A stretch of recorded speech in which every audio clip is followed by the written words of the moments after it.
Now, this disease, which is called prostate cancer, I would say is a time bomb in any man. It is a time bomb. Therefore, it is important for men to go and check their prostate gland on a yearly basis to see the current status of their prostate gland. If you leave it too late, you are only postponing your problem. Some may have it, some may not have it, but the only way of knowing if you have it or not is to take a test, and the simplest of the tests is PSA. If you do a PSA, you will get to know what is your current status. When we started this campaign about prostate cancer, about prostate cancer some 6 years ago in Tema, out of the 62 people that we asked, only 2 of them knew something about prostate cancer. So prostate cancer is a disease which is not known quite well in this country. But if it is not quite well in this country, it does not mean also that it is not prevalent in this country. It is very, very prevalent in this country, because in the year 2006, it is said that of all the cancer cases that were recorded at Kwalebu Teaching Hospital, 60% of them were prostate cancer. So the disease is very, very, very prevalent in this country, except that people still do not know it. And this is why we are doing this campaign about prostate cancer. Edward Ampofo, Chief Pharmacist, Coco Clinic, and also a member of the Cancer Society of Ghana. Yeah, basically I talked about breast cancer today. Breast cancer globally is a leading cause of cancer in women. Ghana, being part of the global community, breast cancer is a leading cause of cancer in women.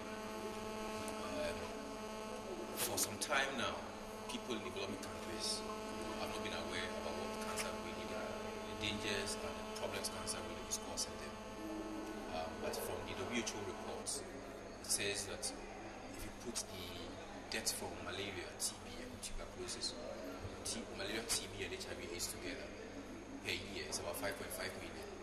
But deaths from cancer alone is about 7 million, which is more than you get from malaria, TB, and AIDS combined.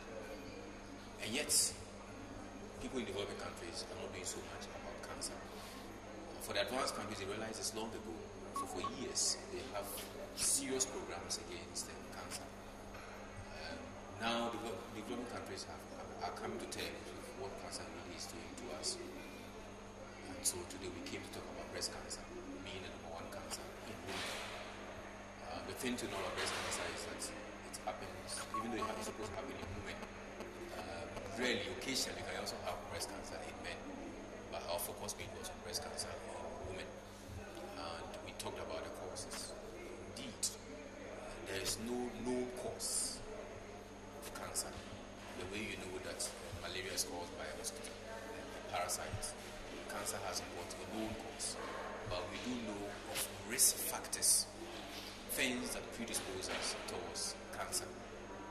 I said that there were 2 types of risk factors.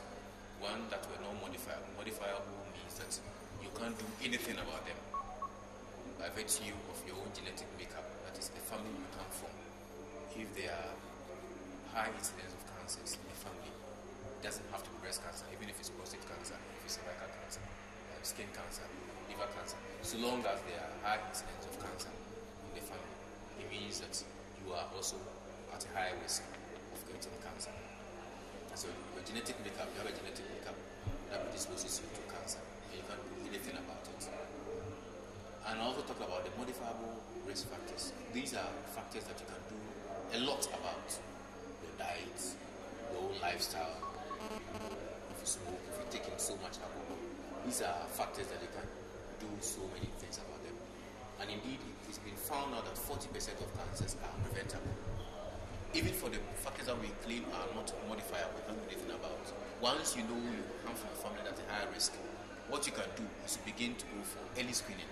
So for breast cancer, what you can do as a woman coming from a family with the high incidence of breast cancer or liver cancer or cervical cancer is to go to begin early screening.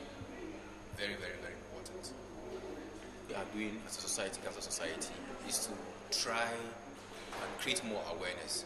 We believe that this is what government can also do, using organizations like the National Civic Education, can be used, to promote awareness about breast cancer and cancers in general. We believe that if every nook and cranny of this country is targeted appropriately, cancer awareness can highly be created, and by so doing, prevent cancers in the country.